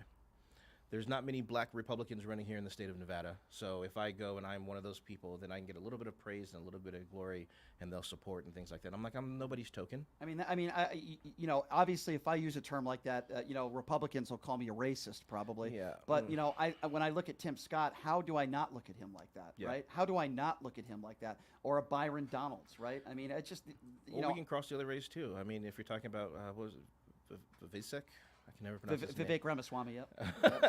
I mean, he's another one too, where I think he just kind of got in there because of his ethnicity and his youth, and he was kind of used a little bit. And then now, where he was saying horrible things about Donald Trump, he's now turning around and, kissing his ring, hoping for some kind of cabinet position or something else. Yeah, he is. And Vivek, he's a slime ball. I mean, he did this show several months back. Did he? Yeah, he's a slime ball, and he, a conspiracy theorist. I think there's a big portion of the Republican Party today that are conspiracy theorists. Vivek is on the tour of saying that January 6th was an inside job. Really? Yeah, he sold a bunch of drugs to the pharmaceutical companies, many of which don't work. He's certainly not a hero for doing that, and it's unfortunate. It really is. It's unfortunate. But it shows you kind of the people that are in the Republican Party right now. So I don't think I could ever be in the party that promotes these type of people. Now, don't get me wrong. There are some people I've met here on the local level, the school board side, the assembly side, where, oh my God, you're a great person. The things you're doing are great. You're not buying into the MAGA BS. There are really good Republicans out there. Absolutely. I just don't understand how anybody with a moral compass, even if you're not voting for Joe Biden, right? Former Governor Larry Hogan, if I remember his name correct, he just said, listen, I'm not voting for Biden, but I'm also not voting for Donald Trump. Amy Tarkanian came on the show yesterday, the former Nevada Republican chair, who I have a tremendous amount of respect for. She's not ready to say she's voting for Joe Biden, but she's definitely not voting for Donald Trump. And I respect that, right? I respect that. I made a mistake in 2016. I didn't vote for Trump, but I also didn't vote for Hillary. I made a mistake. I'm not going to make that mistake ever again. And that's the biggest thing that we need to push people to. So everybody listening, everybody around me, it's kind of like show up. Right. Show up. Don't have it be another, Hillary losing, to a horrible person.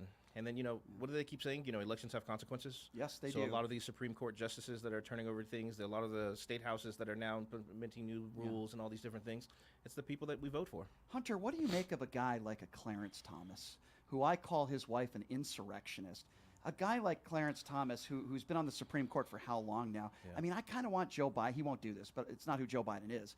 And maybe he's a better man than I, but I would look at Clarence Thomas in my speech and say, we don't want people as Supreme Court justices who take bribes, and we don't want people that have spouses who promote violence. I would look at him and I would say that. That's just me. So I think if I allow my intrusive thoughts to steep in, this is why we need not only Biden back, but we also need to turn around and make sure we have a majority in the Senate and the House. Right. While I don't think the Democrats would do it, I would love to see, some impeachment. Yeah. Let's remove this judge. Yeah. We know he's not good. Yeah. All the Republicans want to do is they want to talk about Hunter Biden. And the closed door under oath session that Hunter had, number one, he didn't plead the fifth once. And Eric Swalwell, a guy who just clowned the Republicans in that questioning, I'm going to ask him about that. He's joining us tomorrow. But it's just they want to talk about Hunter Biden and his genitalia, but they don't want to talk about the real issues facing the country. And then when they are obsessed about the border, which is an issue, of course, and you have a bill that could help, nope, dead on arrival. I mean, it's like that's not Make America First or whatever the hell Donald Trump's next slogan will be.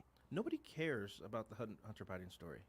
And that's kind of like, I'm deeply involved in politics, Right. and I just don't care. Okay, he didn't pay his taxes, or there was this going on, that. I'm like, okay, what does that have to do with the function of our government right now? Exactly. How about sending somebody in the Trump administration's family, like a Jared? Didn't send Mike Pompeo to Saudi Arabia. Yeah. He sends Jared Kushner, and then several months later he gets $2.1 billion. But the Republicans don't want to talk about that. Oh, of course not. No, of course not. Because half of it's going to go to the Republican Exactly. Party. Hunter, what do you say? Should we go into the wild now and take some phone calls? Oh, What let's do do you it. think? I had such a great time last time taking Let's calls. do it again. Let's do it again. Let's go. All right, the number to call if you want to be a part of the conversation, and if you're just joining us, he is Hunter Kane, not to be confused with the pizza guy. I'll leave it at that. Hunter Kane is running for office in the great state of Nevada, and Hunter also served this country honorably. How many kids have you fostered? I mean, your story's unbelievable. I have fostered 36 kids. Unbelievable. I adopted my first son in 2018, and since then, now I'm a permanent parent to 11 other kiddos. Oh, wow. So, and it's still growing. So we have That one is- that we're looking into, and then hopefully another one that we'll be getting here down the That line. is so cool, man. I mean, that is so cool. I don't think I've ever met anybody that's fostered that many kids. It's super cool what you've done in impacting so many young lives. So awesome.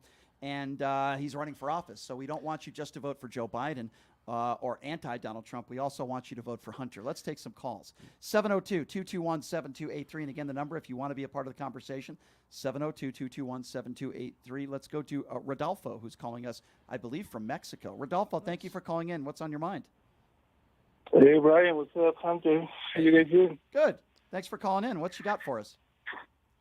I feel like I shouldn't be participating in situations so American, but I lived there for more than 20 years in both coasts, in California and after a while in New York, and I literally left when the Obama administration was over because I couldn't deal with the darkness that was coming.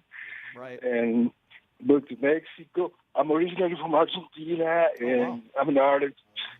But I enjoy my time in America so much. And now seeing all the madness that's going on, I don't know, really. I reached my friends over there.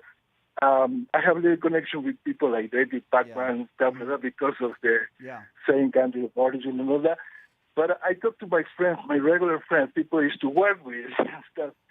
And I say, do you know why I moved so far from my country? Yeah. Because of the same shit, that you guys are sort of like dwelling. Oh, we might take this guy or not. I was like, dude, this is madness. You're not about to choose between one guy that is, he's old and maybe okay. Well, I want to give something Hunter the opportunity to respond to what you're saying. Go ahead, Yeah, Hunter. go ahead. No, there's been a lot of craziness. First and foremost, I'm glad you enjoyed your time, when you were here for 20 years. And, I always say the West Coast is the best coast. So keep that in mind. Yes. And then, there is a lot of craziness that's going on right now. So, one of the things that I think, when we're talking about the immigration story and stuff like that is, I personally believe that it should be a little bit easier for people to come across the borders. It shouldn't take that kind of long time frame like that. Agree. There's a lot of tough things that we're hoping that, we can't resolve. The county commission has nothing to do with immigration. Let me throw that out there. However, any time at all, Rodolfo, you're always welcome back here in Nevada. Yeah, no, and absolutely. And thank you so much for calling in, sir. It's great to have people like you calling into this show. That's what I love about doing this show is I get people from all over the country calling in from all different parts of the world, Republicans, Democrats. That's the way I like it. And when you listen to like 99% of talk radio, which is conservative talk radio, it's all one-sided. That's it. I like taking calls from all different types of people. All right, why don't we go to JD, who's calling in next on Pushing the Limits. Hello, JD. Hello, Brian. Hello, Mr. King. Hello. I have I'm blown away by your taking 11 children. I can't express how great I think you are for doing that. That's just a fantastic thing. I thank you. Foster kids. And I have so much respect for that. I had two other things. One will be a question about Mr. Biden, and the other one, in your opening remarks when talking about tonight, you said ceasefire. You hope he talks about a ceasefire. With a military background that I think I've heard you talk about, are you saying that Biden should promote a ceasefire in Israel? So I think if I were to be a little bit more specific, I would say, a lot of the Democrats that are on the fence about Joe Biden has to do with that conflict that's going on over there. And, both as a friend, Israel's a friend of America. There's no gray area there. So we should absolutely support our friends. At the same time, I am a former person in the military and fought in several wars. So I understand the toll that death and killing is having. So I think what we need to do is, not so much the popular debate out there of ceasefire versus non-ceasefire, but I think we need to come up with a new strategy of ceasefire, let's get the hostages out. Ceasefire, let's stop funding them. Let's, maybe send, carriers to do something. I mean, some other idea than what we're doing right now. I think if we go on this current path, we have just secured Donald Trump to win. I don't know if you know, in the early part of his administration, President Biden gave $625 million to the Palestinian Hamas group. What they did with that money, I don't know. But hold on. So you're saying that Joe Biden gave $625 million directly to Hamas? What did I say? The Palestinian group. I don't know if it's Hamas. Okay, you don't know. Check me out. Okay. As No, far no, I didn't say I don't know. He gave $625 million to the PLO. Yeah. So that wasn't. Yeah. So in my understanding, and I know exactly what you're talking about, that did not correlate with Hamas. Here's what I will say, though. I appreciate. I don't know. I said I don't know. Okay, fair enough. Here's what I will say, though. I appreciate the fact that he froze the assets that were given to the Iranian government. We have to stop giving money to the Iranian government. They fund Hamas, and I think we all can agree on that. I do appreciate the fact that Joe Biden froze those assets, which I think was really important. And I agree with what Hunter's saying, by the way. What's happening right now isn't working. I have some criticisms for the Israeli government, but I think we all can hopefully agree this started with Hamas. They've been a terrorist organization since the mid-'80s. I was having a debate. Exactly. I was having a debate with a friend of mine on social media, and she was trying to equate the Israeli government with Hamas. And I said, no, we can have criticisms for the Israeli government. They have a responsibility to not kill, casualties. Yes. Unfortunately, in war that happens. But listen, I've criticized Rashid Tlaib. I think she's just a despicable human being. Tlaib is despicable, okay? I call people out when they deserve to be called out. Absolutely. But I also appreciate the fact that Joe Biden is pro-Israel. Yeah. I agree with what you said, Hunter. Well, he made the statement the other day that they've gone over the top. And now you have the vice president echoing the same thing, that they have to pull back. And as a military man, Mr. Kane, I think you know that when your enemy swears that they want you dead and you have them on the ropes, you go in for the knockout. So I would disagree with that a little bit. And I think in the military, one of the things that they teach you restrain and refrain. So it's kind of like, while our enemies may want to kill us as violently and as horrible as possible, it's not our job to, just because they paint us as the bad guy doesn't mean that we have to play that part. Yeah. So I think, especially in the military, that's why we have the rules of engagements. That's why we have what we're trying to do. So I mean, do we need them to restrain a little bit more? Yeah. Absolutely, yes. Yeah. I also want to just be clear on this. While Joe Biden did give money to Palestinian people, there was no correlation between that and Hamas. I just want to that's very important. I appreciate the call, JD. Thank you very much. Let's take some other phone calls. Hunter Kane joining us in studio. 702-221-7283 is the number to call. Let's go to Arlene. Arlene is next up on Pushing the Limits. Hi, Arlene. What's going on? Hi. We got an echo, a really bad echo. So whatever form you're listening to the show on, it could be online, it could be on the radio. Turn that down for me. Is that okay, Arlene? Yes. Can you do that for us? I did. I'm in my car. Okay, sounds good, Arlene. Okay, go right ahead. You drive safe too. Go ahead. Okay, no, I'm parked now. Okay. I came out here in 1978. I'm a naturalized citizen, and I have never seen such despot for government. I mean, just to now. My parents were Republicans, but my dad voted Hillary. He switched to Democrat when he the year that he passed away, 2017. So Harry Reid, that's yeah, that. yeah. Anyways, what's going on with Ukraine? We're not helping Well, Ukraine. I'll let Hunter talk about that. Go ahead, Hunter. You know, that's Hi, Hunter. hello. I think that's a great question. And first, let me say I love how, you have parents that are on different sides of the aisle. I always love that kind of healthy discussion. Sure. And I do agree with you that I think politics is getting a little bit more nastier than it used to be, as I remember growing up. I think it's a lot more. A lot more, yeah. I was about to say, a lot of the stuff that's going on, it's like the decorum has just left the room altogether. Ukraine's another tough one. Again, the county We didn't commission. fund them this time. Yeah. Well, I would say the commission has nothing to do with it, but I would be very direct here, and I will say I do believe it's our job to go in there and help Ukraine. There's no gray area in my brain. And a lot of it goes with, Russia. It's the scenario I give to my kids is if Russia decided to invade your backyard, but they're bigger and powerful, would you let them? And if you're like, well, it's just a backyard, cool. Now, if they decide that they want to come into your house and then take over your downstairs, would you let them? And then, at what point do we step in and say, hey, enough is enough? And, there are a few people that I kind of, how do you politely say, wish they would just go away? Get lost? Get lost. Putin is one of them. I kind of just really want him to get lost. Well, I think we all could agree, and I wish that I would hear this more from people on the right. If Vladimir Putin was taken out, the world is a better place. Now, would Kremlin take over with somebody else? Sure.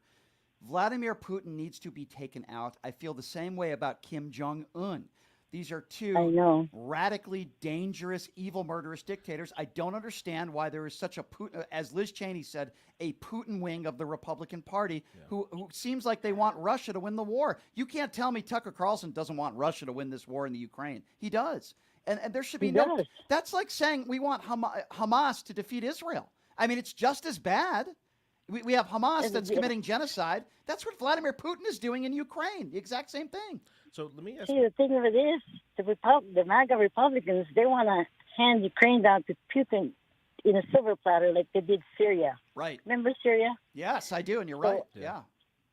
So let me ask both of you guys if that's okay, because, what do you think about them trying to combine all the fundings and things together? Like if we pay for Israel, we'll have to pay for Ukraine, we'll have to pay for this, we'll have to... Should it be separated, or do you think it's okay to be together? That's a really good question. Why don't you answer it first? Go ahead. I think you should be separate. Ukraine started first, right? And Bibi, what's his name, in Israel, he's almost done with his... So here's for Hamas. Here's the best way I would... It's a really good question. I don't think I've ever been asked that. What we have here is a border deal that did not pass. And if you ask many Republicans why... They'll say too much money towards Ukraine, too much money for Israel. So if putting these deals separately will help pass all these bills, then I would be okay with it. The reason why Democrats or Joe Biden and his administration put Ukraine in there is because, yes, they want to address the border problem, but they also want to address Ukraine and Israel because they feel like equal of importance, and that's why they put it all in the deal. I think the Republicans are using it as an excuse to not pass any deal because they don't want Joe Biden to look good. And so, listen, we know that's this how now. I feel. We know this now because on we've the seen border too. Yeah, we've heard the reports and stuff that Trump specifically called people instead to vote against it because he doesn't want any type of win for the Biden administration. And Joe Biden needs to talk about that tonight. Yes. Absolutely, he does. Yes. Yes, they use this excuse, the border crisis every year, every election time. Oh yeah, absolutely. The border, the border is empty. There's nobody passing. It's all a lie. Like the caravan. They'll tell people that they care so much about the border and they'll be obsessed about the border. But when it comes to things that are happening, like gun control and our kids being mowed down in our schools, they want to make it easier for people to get their hands on guns. They'll call women murderers, some of them, that have legal abortions. But yet, when it comes to a woman trying to raise a child, and Hunter knows this better than anybody, there are hundreds of thousands of kids that are waiting to be adopted, but they don't put any resources towards that. They claim they do, but they don't. They actually cut our resources. Right. They cut our resources, whether it be welfare or food stamps or maternity leave. So they are hypocrites. I don't believe many of these Republicans are acting in good faith. They don't care about the border. All they care about is Orange Man being put back in office and getting their pardons. Yeah, that's what I think. Yeah. Thank you so much for your... Where are you calling from, by the way? The Supreme Court, Trump better watch out Yeah. because if the Supreme Court sides with him Yeah. and he wins, Yeah. they're the first one he's going to get rid of because he's going to be dictator. That's all I can say. Young lady, where are you It'll calling bite from? him in the ass. Where are you calling from? Oh, my cell phone. I'm in my car. I'm in Las Vegas. I'm sorry. Oh, I love my Las Vegas locals. We get calls from everywhere, but I love my Las Vegas locals. You drive safe. We'll let you get back on the road, and I appreciate hearing from you. Thank you so much. And I also want Thank to say, you, know, I'm you sure. can always think about Thank you. going to electhunterkane.com. Yes. We're always looking for that support and things like that. You have someone who is very capable of voting for you. Yeah. Electhunterkane.com is the website where you can learn more about Hunter. You can donate and, of course, vote for him in November, which I will be doing myself. 702-221-7283. It's 702-221-SAVE. Big speech tonight. Arguably the biggest speech, I think, in Joe Biden's career. Let's go to Kava, who is next up on Pushing the Limits. Hi, Kava. Thank you for waiting patiently on hold. How are you? I'm good. How are you? Good. You're on with Hunter. Go So right ahead. Hi, Hunter, by the way. Oh, Sorry. thank you. So I have a few things to say. First thing, this is completely unrelated, but first question is for Brian. Brian, what do you think about KU going all the way this year? That's first. Second one is I'll get that out of the way first. I do not think Kansas wins the national championship. Hell no. But I will say this. Their coach has the best fake hair I've ever seen. Best headpiece of any college D1 coach. Okay, number two. I want to address the death threats that you were talking about yesterday. You don't deserve any of that. That's not okay. The people who are doing that need to be arrested and jailed for that. Sure. And I agree. number three, I have a question for your guest. Sure. So my question is, what do you think of when Donald Trump said that he wanted to deport all immigrants? At this point, can we just jail the man? At this point, he deserves no mercy anymore. I think are we trying to right now? It's disgusting. Well, it might happen. 6-7 trials going on. We're doing our darndest. We are doing our darndest. Yeah. You were receiving death threats? Did I hear that? So I've been doing radio for 20 years, and it has happened on a few occasions. Wow. And without getting too much into detail, I do talk about my personal life on this show from time to time. I don't hide anything about my personal life. And I had a MAGA caller who called into the show yesterday who was praising Donald Trump.